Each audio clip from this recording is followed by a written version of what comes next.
아멘. 우리 박수 한번 합시다. 할렐루야. 우리 옆 사람 인사 한번 합시다. 잘 오셨습니다. 은혜 받겠습니다. 행복하십시오. 저보로 하지 말고 옆 사람하고 하시라고. 다시 한번 우리 옆에 보고 행복하십시오. 다시 한번. 오늘은 옆에 보시고 오늘은 행복한 날입니다.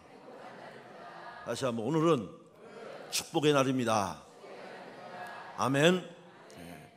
교회 학교에서 어린이들에게 전도를 하려고 이제 사탕을 나눠줬어요. 막 사탕을 나눠주는데 거기 그러니까 이제 전도 대상자들에게 너희 사탕 먹고 예배당 와라. 그런데 교회에 열심히 나오는 어린이가 선생님 저도 그 사탕 좀 주시면 안 돼요? 그랬더니 선생님이 이거는 교회 안 나오는 어린이들에게 전도하면서 전도용으로 주는 사탕이야 그랬어요. 그랬더니 한참 이 어린이가 생각하더니 선생님 저 예수님 몰라요 그러더라는 거예요. 오늘 살아가는 우리 시대에 어린이들도 굉장히 영악합니다. 우리가 살아가는 삶의 원리가 어디에 있는가? 오늘 종교개혁주일입니다. 우리 삶의 원리가 우리가 얼마만큼 우리가 원리에서 원칙에서 벗어나 있는가? 우리는 오늘 영적인 입장에서 우리가 사는 세상 속에서도 여러분이 이탈된 부분들이 있다면 제자리로 돌아올 수 있는 은혜가 있으시기를 바랍니다. 여러분 아버지의 자리로 돌아와야 합니다. 어머니의 자리로 돌아와야 합니다. 내 직분의 자리로 돌아와야 합니다. 또 이제 가정에서도 서로의 자리를 존중히 여길 뿐만 아니라 그 자리를 지키고 또 제자리로 돌아올 때에 잘 박힌 목과 같이 소중한 존재가 되는 줄로 믿습니다. 오늘 이 종교개혁을 기념하게 된 원인은 이 제자리를 교회의 자리를 잃어버렸고 교회가 중세에 여러분도 해외여행 가보신 분들은 아시겠지만요 해외여행에서 제일 많이 가는 곳이 유럽이잖아요. 동부유럽, 중부유럽, 서부유럽, 중북부 유럽, 이렇게 남부유럽, 남유럽 이런 유럽 지역을 참 많이 보편적으로 가지 않습니까? 그 지역들 러시아를 포함해서 가면 주로 돌아보는 곳이 뭡니까? 성당, 예배당, 거의 기독교 성지들입니다. 중세 시대에 그렇게 번성하고 융성했던 기독교에 이제 대전환점을 맞이했던 것이 종교개혁이라고 한다면 바로 오늘은 그 종교개혁의 495주년을 기념하는 때에 오늘 한국교회는 어떠한가? 우리 한국 사회는 어떠한가? 우리가 한번 살펴볼 필요가 있겠다는 의미를 부여하면서 1517년 10월 31일 마르틴 루터는 독일의 비텐베르크의 대학의 정문에 당시 구교 천주교의 잘못을 95개 조항으로 적나라하게 적어서 지금도 거기 가면 그 95개 조의 반박문이 있습니다. 당시 교회와 교황청과 국가가 잘못하고 있는 것에 대한 95가지를 아주 구체적으로 이렇게 적시를 했습니다. 그리고 개혁을 요구했습니다. 이것이 시발점이 되어서 1000년 이상 유럽을 지배해왔던 그리고 영원히 이제 무너지지 않을 것 같았던 그런 로마 카톨릭이 무너졌고 개신교 소위 프로테스탄트라고 하는 개혁주의 종교가 새롭게 시작이 된 것을 종교개혁이라고 말하고 있습니다. 그래서 우리 개신교의 역사에 있어서 두 개의 큰 분기점을 말한다고 한다면 첫 번째는 예수 그리스도. 그래서 예수 그리스도의 출현으로 기원 전과 후 서기의 원년을 기록하는 인류 역사의 신기원을 일으켰던 서기의 출발. 그래서 우리는 2012년에 살고 있는 거죠.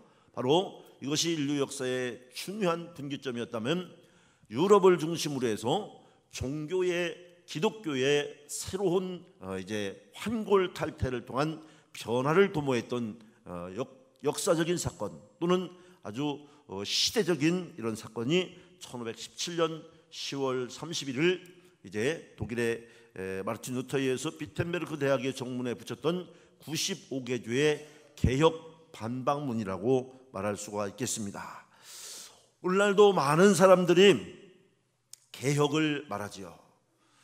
특히 이제 오늘 기도하신 권사님도 그렇고 우리도 기도하고 있습니다만 이 나라의 지도자를 선출하는 일들을 위해서 지도자가 되려고 하는 사람들은 저마다 일어나서 개혁을 하겠다고 다 바꾸겠다고, 그래서 어떤 분들은 심지어 뭐라고 그럽니까? 마누라만 빼놓고 다 바꾸는 그런 말도 하고 이런저런 얘기들을 합니다. 정치도 경제도 사회도 끊임없이 개혁을 말합니다. 그런데 이 개혁을 말한다고 해서 개혁이 되는 것은 아닌 것 같아요. 가끔 보면 그 개혁을 말하는 사람을 개혁해야 되겠다 그런 생각을 갖게 되기도 합니다. 그 개혁을 말하는 사람이 그야말로 개혁의 대상이 아닌가. 특별히 교회의 개혁은 세상의 개혁과는 또 다릅니다. 시류에 휩쓸려서 개혁을 마치 인기 프로그램처럼 말하는 그런 유행성 개혁을 가지고는 교회의 개혁을 이루어낼 수는 없습니다.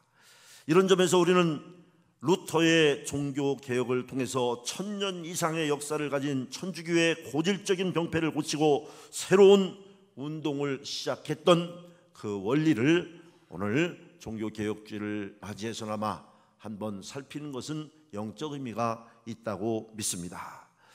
종교개혁의 정신은 핵심은 세 가지입니다. 첫 번째로는 오직 믿음으로, 우리 한번 따라합시다. 오직 믿음으로. 솔라 파이트에서 루터가 주장하죠.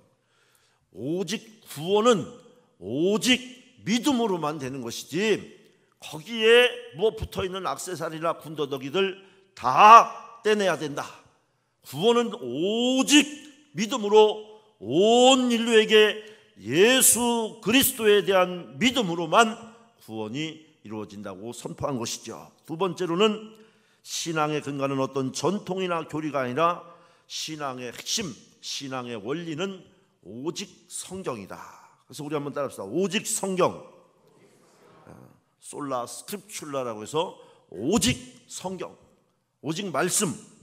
세 번째는 모든 신자는 하나님 앞에서 다 같이 제사장이라고 하는 만인사제설, 만인제사설이라고 하는 것이죠. 우리 한번 따라합시다. 만인사제설. 이 세 가지가 종교개혁의 근본입니다. 그래서 첫 번째는 오직 믿음으로 구원받는다고 하는, 그리고 이제 신앙생활의 그 교과서 또는 핵심은 성경이라고 하는 것. 만인사제설. 이 만인사제설은 뭐냐면 누구나가 다 이제 하나님 앞에 다 평등하다 이거예요. 평등하다. 당시로 얘기하면 사제나 또 당시의 평신도나 누구나 모두가 다 하나님 앞에 공평한 존재라고 하는 얘기가 만인사제설이 되겠죠. 그리고 이 세 가지는 루터가 개혁을 주장했던 핵심이기도 하지만 이 세 가지는 우리 기독교 교리의 중심 사상을 이루고 있는 내용이 되겠습니다. 오늘 종교개혁에 대한 루터의 간략한 동영상을 잠시 보고 함께 이 말씀들을 한번 풀어보도록 하겠습니다. 우리 함께 한 3, 4분 당시 정도는 로마 교회는 죄를 용서받고 천국에 가려면 면죄부를 사야 한다고 강조했고 루터가 사역하는 교회의 교인들조차도 면죄부를 구입했다. 로마 교회는 11세기에 있었던 이슬람교와의 십자군 전쟁으로 재정이 부족해지자 이를 채우기 위해 성경을 왜곡하기 시작했다. 또 바티칸 궁전을 짓기 위해 많은 예산이 필요하자 급기야 면죄부를 팔기 시작한 것이다. 돈 상자의 동전이 딸랑하고 떨어지면 연옥에서부터 영혼이 자유를 얻는다.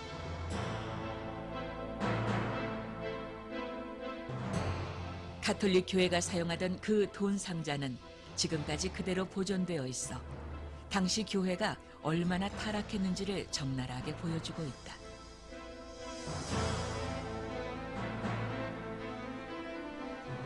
루터는 이런 부패한 형태에 맞서 예수 그리스도의 은혜만이 죄를 용서하고 구원한다는 메시지를 담아 모든 성직자들을 향해 95개조의 반박문을 붙인 것이다.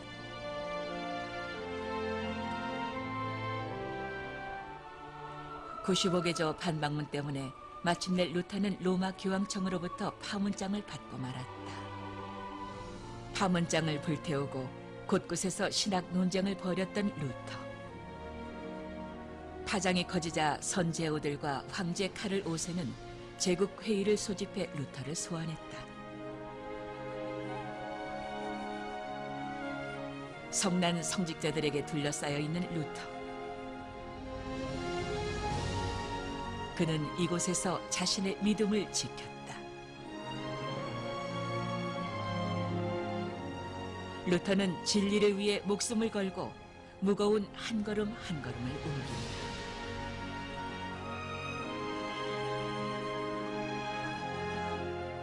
루터 자신의 잘못을 인정하라고 강요하는 성직자들 앞에서 절규하며 외쳤던 기도. 주여, 때가 여기 있나이다. 저는 다른 것을 할 수 없습니다. 나를 도우소서. 그의 사명이 아직 끝나지 않았기에 그의 생명은 꺼지지 않았다. 오히려 종교개혁의 불씨는 더욱 타올라 세상을 밝히고 있었다.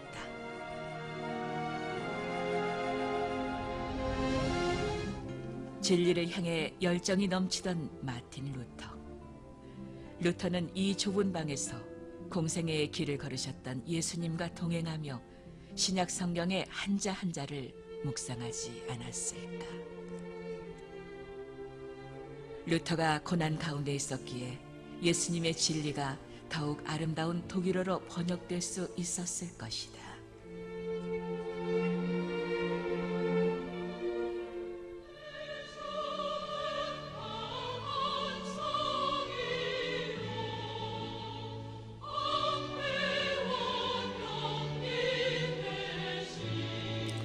대주를 강한 성요, 이 찬송은 루터가 종교개혁을 하면서 가장 많이 불렀던 찬송을 부르면서 이 찬양은 시편 46편이 배경이 된 루터의 유명한 믿음의 찬송이죠. 고백이다.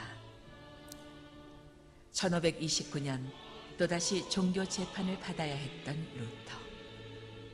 재판장에 서는 바로 전날 그는 주님께서 승리로 이끄실 것을 확신하며 이 찬송가를 만들어 불렀다고 한다.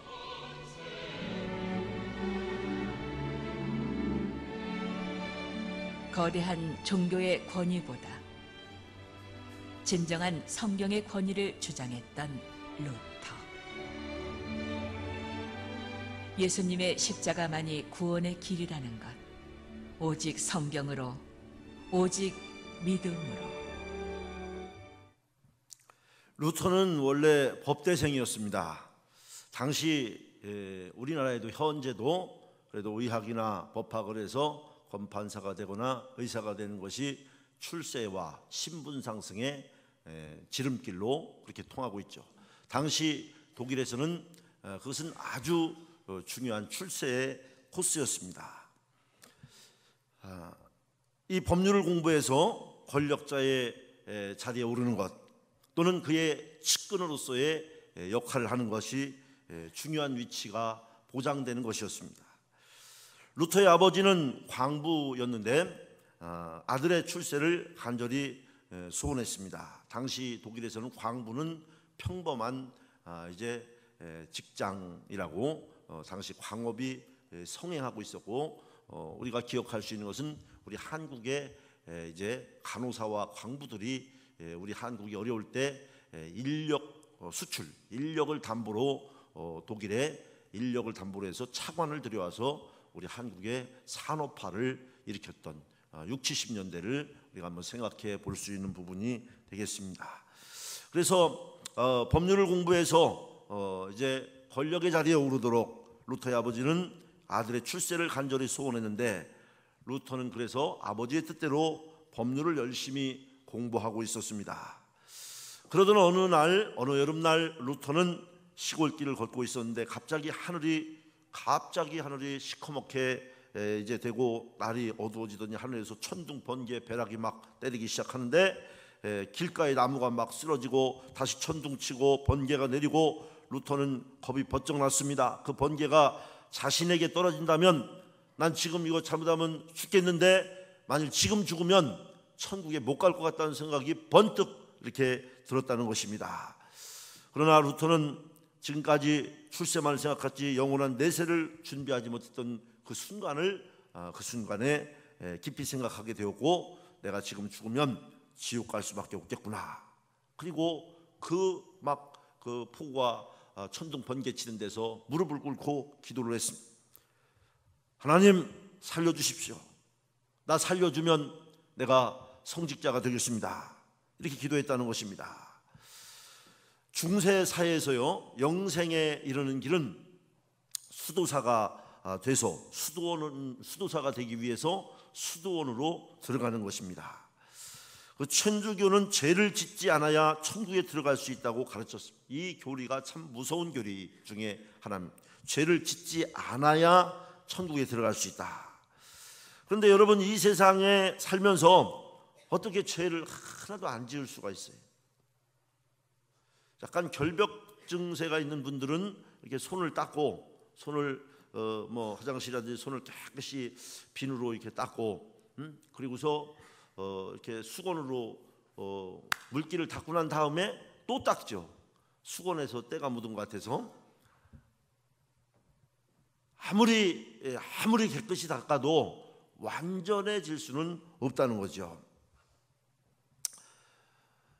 이 세상에 살면서 죄 짓지 않을 수가 없고, 그렇기 때문에 영생을 진지하게 생각하는 사람들은 이제 이 세상을 떠나서 나는 꼭 천국 가야 돼, 이런 사람들은 수도원으로 들어갔어요. 죄 안 지으려고, 죄와 완전히 단절된 삶을. 그래서 수도 생활을 하는데 루터도 수도원에 들어가서 수도 생활을 하게 됐습니다. 이제 폭풍을 경험한 이후에 그의 마음속에는 오직 한 가지, 죄를 짓지 않고 죽음을 준비하는 그런 것이었습니다. 루터는 수도원에 들어오면 죄를 짓지 않을 줄로 알았습니다. 그런데 수도원 생활을 해보니까 수도원에서도 죄의 유혹은 여전했습니다. 외적으로 죄를 지을 수 없을지 몰라도 내적으로는 얼마든지 그 마음에서는 마음으로 살인도 하고, 마음으로 막 저주도 하고, 마음으로 그렇다는. 가톨릭에서는 고해성사라는 거 여러분도 들어보셨을 겁니다. 죄를 지으면 죄를 고백하고 거기에 대한 보상을 바쳐야 하는데, 고해성사한 다음에는 반드시 거기에 따른 값을 지불하도록 되는 게 고해성사인데, 그래서 루터는 죄가 생각날 때마다 고해 신부에게 찾아가서 자신의 죄를 고백했어요. 고해성사를 했습니다. 그런 일들이 계속 반복되면서 루터를 담당한 고해 신부는 루터를 굉장히 칭찬했습니다. 아주 신실하다. 하지만 루터의 마음속에는 평안이 없었습니다. 다 죄를 정말 진솔하게 다 쏟아 놓았는데도 그 마음에는 평안이 없었어요. 모든 죄를 고백했다고 생각하고 고해소에서 나오는 순간에 또 다른 죄가 생각이 나고, 여기에 루터의 문제가 있었습니다. 로마 가톨릭에서는 죄가 없어야 구원을 받는다고 생각을 했어요. 그러니까 그렇게 가르쳐줬어요. 여기 오신 분들 중에 죄 없는 사람 손 들어보세요. 난 죄가 없다. 날 때부터 없었고 지금까지 한 번도 내가. 루터는 자신의 마음속에 있는 모든 죄를 깨끗하게 청소하려고 했습니다. 그런데 아무리 청소해도 죄악의 쓰레기가 자꾸만 쌓이고, 루터에게는 하나님은 죄를 지적하시면서 천둥을, 점점 시간이 지나니까 하나님이 자비롭고 은혜로우신 게 아니라 무서워요. 하나님은 어떤 분이냐면 이제 죄를 다 씻었다고 생각하고 고해성사하고 예물을 바치고 이렇게 나가면, 루터야 너 이런 죄가 있지 않냐, 이런 하나님으로 점점 공포, 불안, 이런 것들이 이제 그 천둥을 치는 하나님으로, 그리고 하나님은 엄포를 놓으시는, 너 그것 때문에 천국 못 간다. 너 그것 때문에 너는 지옥 갈 것이다. 협박하고, 루터는 하나님이 점점 무서워졌고 조그만 죄를 지어도 하나님이 지켜보고 있다가 조금 실수하면 루터야, 넌 지옥감이야, 이렇게 말하는 것 같았습니다. 루터는 구원의 확신을 얻기 위해서 수도원에 들어왔는데 그 마음속에는 아무리 죄를 씻고 또 씻어도 이제 깨끗함을, 온전함을 얻지 못했습니다. 그런 가운데 루터는 수도원에서 공부를 열심히 해서 성경대학의 교수가 됐습니다. 대학의 성경 교수가 됐습니다. 성경을 그동안 읽지 않았습니다, 루터는. 하지만 성경을 가르쳐야 했기 때문에 성경을 공부했습니다. 그런데 루터가 성경을 공부하면서 알게 된 것은 전혀 새로운 사실을 알게 됐어요. 성경을 가르쳐주는 하나님은, 성경은 자신이 그동안 알고 있던 성경이라고 해서 성경에 있는 말씀이라고 알려주었던 것과 실제 자기가 성경을 가르치기 위해서 성경을 보니까 너무 내용이 다른 거예요. 성경이 가르쳐주는 하나님은 지옥 간다고 말하는 하나님이 아니라 사랑의 하나님이었던 거예요. 할렐루야. 용서의 하나님이었던 거예요. 자비의 하나님이었던 것입니다. 그 하나님은 하나밖에 없는 외아들 예수 그리스도를 우리에게 보내셔서 우리의 죄를 대신 담당하도록 하신 분이라는 것을 성경을 읽으면서 루터가 발견했습니다. 그리고 이 예수 그리스도를 받아들이는 사람은, 예수 그리스도를 영접하는 사람은 자신의 아들로 받아주겠다고 말씀하고 있는 성경을 알게 됐습니다. 아까 우리 동영상에도 잠깐 나왔지만 당시에 그 독일에서의 성경은 아람어로 주로 되어 있습니다. 아람어는 귀족 언어입니다, 독일에서. 그래서 일반인들은 거의 아람어를 할 줄 모릅니다. 그래서 루터가 했던 중요한 역할, 나중에 한 중요한 역할 중에 하나가 독일어로 성경을 번역하는, 독일어로 성경을 번역했다는 것은 독일뿐 아니라 유럽 지역에 누구든지 성경을 읽을 수 있게 된 것이죠. 우리 한국에도 선교사가 와서 잘한 일 중에 하나가 우리 성경을 이제 한글로 번역한 일이죠.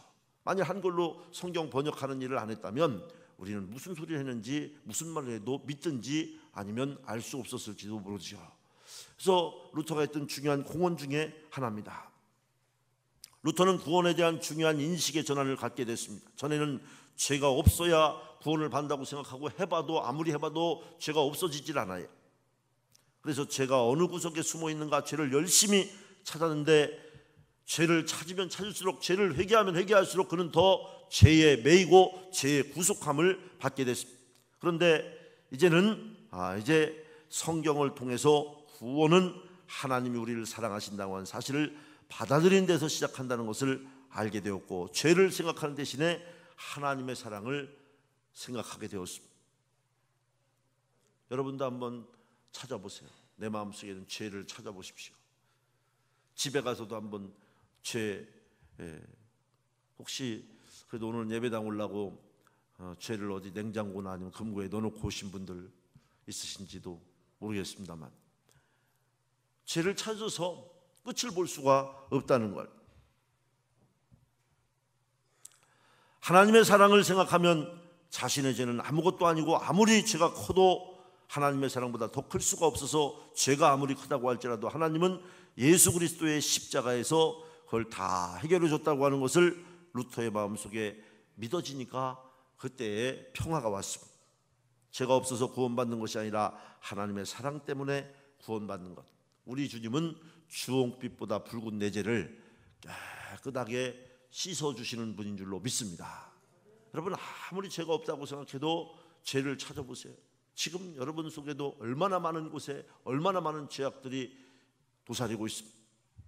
그러나 오늘 이 아침에도 우리는 자유할 수 있는 것은 예수 그리스도께서 죄의 정복자여, 죄로부터 자유케 하시는 분이요, 죄를 사해 주시는 예수 그리스도 하나님의 아들 예수 그리스도, 그분과 함께 우리는 평안을 누릴 수 있는 줄로 믿습니다.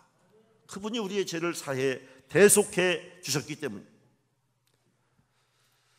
그래서 이 종교개혁의 가장 중요한 원리는 은총의 하나님을 다시 발견한 것입니다. 하나님은 은혜의 하나님. 오늘날 교회는 하나님의 은총을 오늘 우리 교회도요 상당히 많이 잊어버렸어요. 우리 교단에도요 지난 몇 년 동안 한 4년 동안 이 교리 갖고 저도요 감리사 일도 해보고 또 여러 가지 뭐 소속된 목사로서 해보면 어느 사이 우리가 가져야 될 본질을 잃어버리고 이 교리에 매이고 장정에 매이고 헌법에 매이고, 지금 우리 대통령 선거하는 것도 이렇게 보면 그 이념에 매이고 명분에 매이고, 은총, 은혜를 잃어버렸다는 것입니다. 현대교회의 근본적인 문제는 은총을 잃어버리면요, 은혜를 잃어버리면 거기에는 반드시 규칙, 율법이 나옵니다. 법의 잣대를 갖다 대는 것입니다. 이 율법이 나오기 때문에 율법이 나오는 법의 잣대를 갖다 대는 순간 정죄가 나오는 거죠. 당신 그 잣대를 대면 잘못된 거야. 잘못됐다는 건 뭐예요? 당신 죄인이야. 이렇게 되는 거죠. 바로 루터의 종교개혁은 이 은총을 재발견한 것입니다. 자유하게 해주는 것, 평안을 준 것입니다.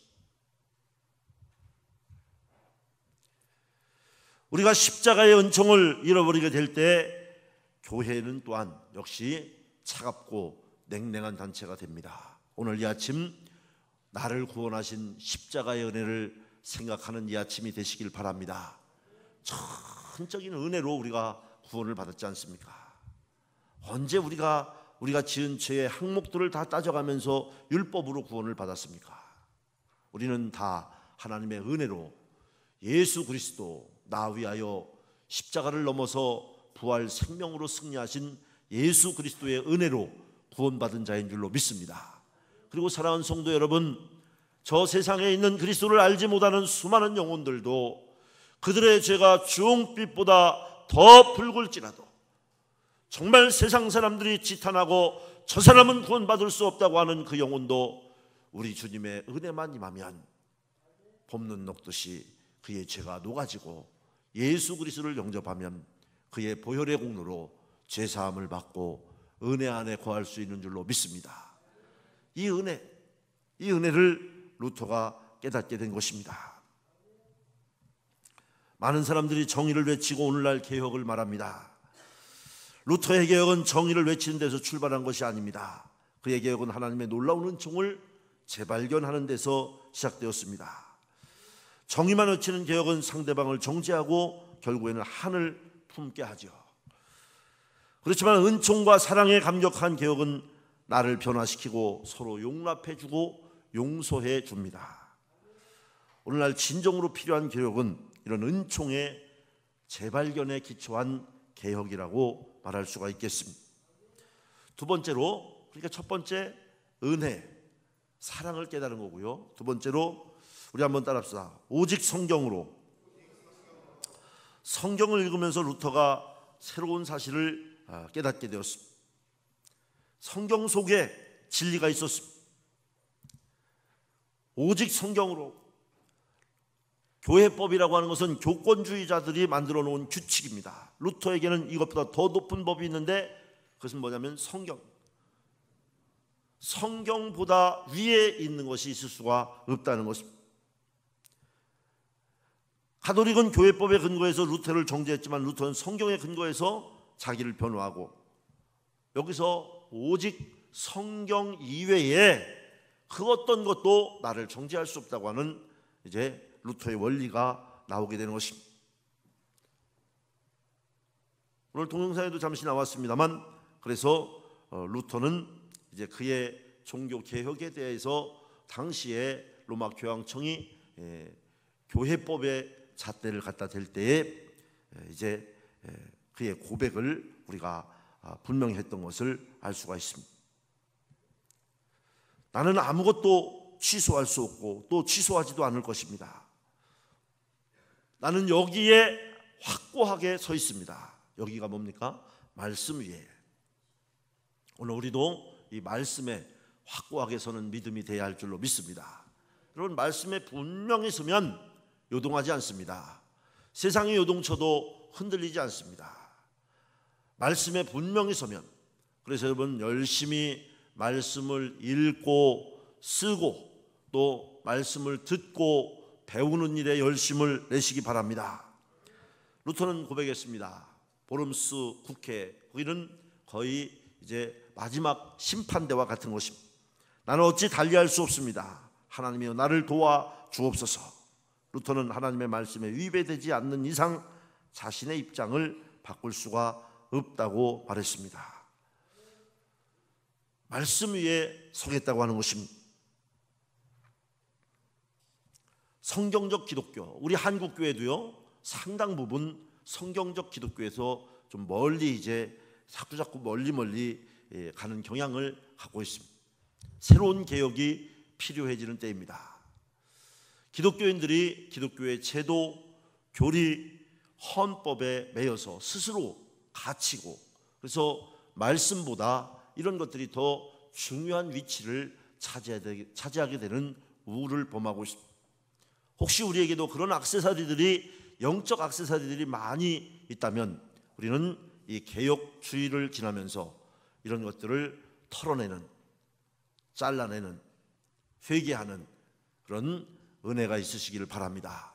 말씀 아닌 것으로 우리에게 액세서리로 덕지덕지 붙어있는 것이 있다면 그것 때문에 우리는 은혜를 잃어버리고 하나님과의 관계가 단절되게 된다는 것입니다. 그 다음으로는 만인사제설. 당시에도 그랬고 오늘날도 그런 경향을 약간 가지고 있죠. 성도들이 교회 문제에 관여하지 않으려고 하는 경향을 갖죠. 왜냐하면 성직자들에게 반대하면 하나님이 벌을 내린다고 믿고 있었습니다. 여러분도 그렇게 생각하는 분들이 있으시죠? 그래서 성직자들이 하는 일에 관여했다가는 삼족이 멸한다. 이 진짜 그랬어요. 로마 카톨릭은 하나님과 사람 사이에 성직자가 있다고, 이 중요한, 이게 정말 엄청난 오류죠. 그러니까 하나님과 사람 사이에 중보자가 성직자라고 이렇게 가르쳤어요. 만인사제설의 영적 의미가 참 중요하죠. 신부가 없이는 그래서 성체성사도 고해성사도, 그래서 고해성사를 하는 거예요. 성직자에게 죄를 고백하면 그 성직자가 들은 죄를 하나님 앞에 하나씩 결제를 받는 거죠. 이거 누가, 김진태가 1번 이런 죄를 지었고 2번 이런 죄를 지었고 3번 이런 죄를 지었는데 하나님 1번 결제해 주세요, 2번 사해 주세요, 3번 사해 주세요. 이 중간자의 역할을 하는 것입니다. 그래서 신부에게 밉보여서 파문을 당하게 되면 그는 영락없이 지옥에 가게 된다고 믿었습니다. 그러니 누가 이 위험천만한 일을 감히 감당할 수가 있겠습니까? 누가 여기 나서겠습니까? 최근에도 이제 우리 인근에서도 그런 얘기를 들어봤어요. 어떤 분이 그렇게 얘기해요. 제가 목사인데 어떤 그 장로님이 그러시더라고요. 자기네 교회 목사님은 영의 아버지이기 때문에 함부로 말하면 안 된다는 거예요. 영의 아버지이기 때문에. 영적 지도자는 될 수 있을지 모르지만 영의 아버지는 제가 오늘 종교개혁에 관한 얘기만 논해야 합니다만, 루터는 하나님과 사람 사이의 중보자는 예수 그리스도 외에는 없다고 외친 것입니다. 그래서 모든 성도는 예수 그리스도의 십자가를 의지해서 각자 제사장으로서 자신의 죄를 가지고 하나님 앞에 나가서 용서를 받는 것입니다. 루터는 모든 신자가 제사장이라면 이제 제사장으로서 교회 일에 나설 뿐만 아니라 주체적으로, 주도적으로, 단독자로서 하나님과 나의 삼위일체 하나님, 성부 하나님과 성자 예수 그리스도와 그리고 그의 영으로 우리를 돕는, 하나님의 영으로 우리를 돕는 보혜사 성령을 의지하여 그 앞에 단독자로 1대1로 서는 것입니다. 여기는 누구도 대신해 주거나 중간에 어떤 역할을 해줄 수가 없다고 하는 것입니다. 누가 이걸 해줄 수가 있습니까? 감히. 바로 이 관계를 분명하게 확실하게 선언한 것이 만인사제설인 것입니다. 그 성직자들은 뭐냐? 영적 지도자죠. 이것을 돕는 자들이 되겠죠. 이 관계는 상당히 중요한 파문을 일으켰습니다. 이 만연사제들은요, 들어보니까 아이고 이거 괜찮네. 이거 뭐 목사님한테 뭐 별로 뭐하지 않아도 되고 괜찮네. 여러분, 권리와 의무의 관계가 분명해져야 됩니다. 성경적으로 볼 때 이것은 평신도들의 권리만 강조하는 말이 아닙니다. 오히려 평신도들의 책임을 강조하기도 하는 것이죠. 더 이상 교회의 모든 책임을 성직자만 질 수 없다는 것, 모든 책임은 성직자와 평신도가 함께 져야 한다는 것입니다. 만일 모든 신자들이 하나님 앞에서 다 같은 제사장이라면 모든 신자들은 다 같이 하나님 앞에서 성직자 같은 삶을 살아야 한다는 것입니다. 나는 마음대로 살면서 다른 사람을 정죄한다면 그것은 만인사제론에 합당하지 않은 신앙이 되겠죠. 당시에 가톨릭 신자들은 청빈과 순결과 순면 같은 덕목은 성직자만의 것이라고 생각했습니다. 그러나 개신교는 우리 모두가 제사장이라고 가르칠 때 청빈과 순결과 순명은 우리 모두가 지켜야 할 의무라고 할 때 개신교의 평신도들은 더 이상 자신들은 아무렇게나 살면서 성직자들에게만 거룩한 삶을 강요해서는 안 된다는 원리가 적용이 됩니다. 성직자도 평신도도 다 같이 온전한 신자가 되기 위해서 노력해야 하고 권리의 의무가 따른다는 얘기입니다. 그래서 베드로전서 2장 9절에 보면 이렇게 말씀하고 있죠. 우리 함께 봅니다. 그러나 너희는 택하신 족속이요 왕같은 제사장이요 거룩한 나라요 그의 소유가 된 백성이니 이는 너희를 어두운 데서 불러내어 그의 기이한 빛에 들어가게 하신 이의 아름다운 덕을 선포하게 하려 하심이라. 할렐루야. 그래서 우리는 모두가 다 왕같은 제사장인 줄로 믿습니다. 그래서 우리 자신을 하나님 앞에 거룩한 형상으로 세우는 일에 열심을 내야 할 줄로 믿습니다. 이 세 가지가 루터가 주장했던 종교개혁의 생명을 건 근본 사상들이라고 말할 수가 있겠습니다. 우리는 종교개혁주의를 맞아서 종교개혁의 세 가지 원리를 핵심적으로만 우리 간략하게 살폈습니다. 우리 신앙인들은 이 개혁 정신의 터 위에 서야 될 줄로 믿습니다. 종교개혁주의를 지나면서 우리의 신앙을 다시 한번 영적으로 체크하고 이제 체크리스트를 한번 만들어 보시고 점검할 수 있기를 바랍니다. 내가 어느 정도 비껴왔는가? 원래 자리로 돌아갈 때 하나님의 준비하신 예비하신 넘치는 폭포수와 같은 축복을 누리게 될 줄로 믿습니다. 잘 박힌 목과 같이 우리가 본래의 자리로 돌아올 때 우리 하나님의 넉넉하신 은총과 은혜를 충만히 힘있게 될 줄로 믿습니다. 그리고 우리는 개혁정신, 개신교, 프로테스탄트, 이것은 뭡니까? 잘못된 것을 개혁하는 개혁 공동체가 될 때에 이제 우리 자신을 개혁할 때, 우리 가정을 개혁할 때 이 종교개혁주의를 맞아서 우리의 영성을 새롭게 하는 성령으로 새롭게 하여 우리 속에 어느 사이 나도 모르는 사이에 습관되고 인박인 악령으로 말미암아 이제 타성과 잘못된 것들에 사단과 마귀와 귀신 같은 악한 영들에게 틈을 주어서 세상 사는 게 바빠서 그것과 짝하여 살던 것들을 이 종교개혁주의를 지나면서 깨끗하게 하나님의 은혜로 씻어내고 주의 보혈의 공로를 의지하여 거룩함의 옷을 입어 우리 주 예수 그리스도께서 주시는 축복을 누리는 성도가 되시기를 바랍니다. 기도하겠습니다. 할렐루야.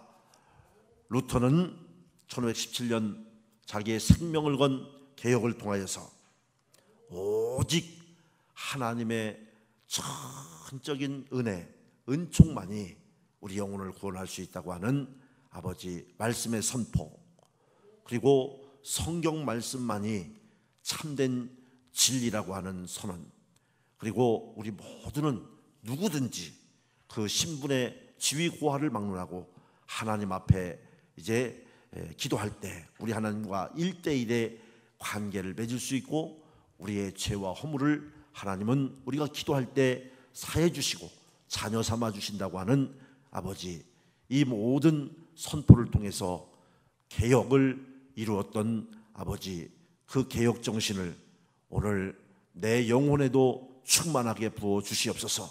그 영이 내게도 흐르게 하여 주시옵시고, 그 영이 우리 교회에도 흐르게 하여 주시옵시고, 오늘 혼탁해져가는 이 세상에도 그 개혁의 영이 충만하게 하여 주셔서 우리 그리스도인들을 통하여서 세상을 변화시키는 능력을 주시옵소서. 예수님의 이름으로 기도합니다.